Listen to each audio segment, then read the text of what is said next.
Israel vowing to retaliate against Iran, what options does it have? And in your view, could we see perhaps a strike on Iranian oil facilities? That appears to be the primary risk right now.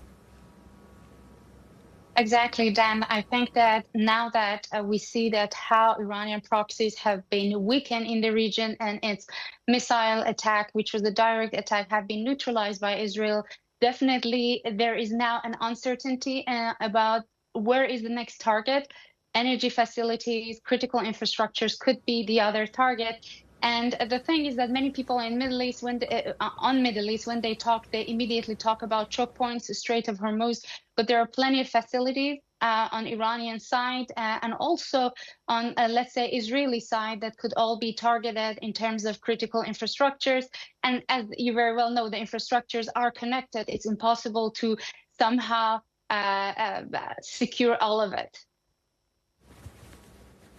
Indeed. And so the focus now is on exactly how Israel is going to respond. As I mentioned, it's not just oil in focus here, but we could also potentially see the Israelis maybe targeting Iranian nuclear infrastructure as well as military sites too. So what happens next remains to be seen. Just given the current geopolitical climate, though, what impact would a strike have on prices? Could we see crude heading back towards $100 a barrel? It seems quite far-fetched, at least in this current market environment. But I guess the question is, of course, we don't know at this point.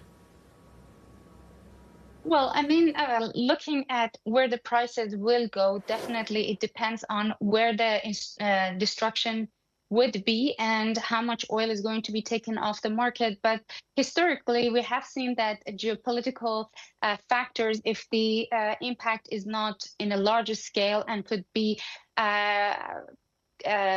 mitigated, is not huge on the prices. Definitely prices will going to have an upward trend. Also, the other thing is that market is focusing on huge uncertainty on both sides, and we see that the sentiments quickly is moving on both sides, either if it's the demand side or on the geopolitical side. So it's very interesting moment now. So we have the prices being resilient due to the fear of low demand in the market, but also the geopolitical factor is real there.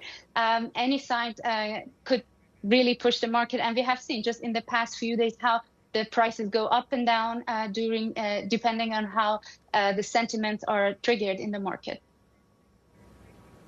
Sarah, it's a fair point. So what role do you see for OPEC in stabilizing oil prices amid these tensions, especially with their upcoming production decisions? Well, something regarding OPEC is obviously OPEC always in every meeting looks into the actual physical fundamentals in the market. They look into their compliance definitely and production. But something that is important, even we've seen that during the Russia-Ukraine conflict, is that usually OPEC doesn't respond to the sentiment and expectations of the market, rather actual market fundamentals.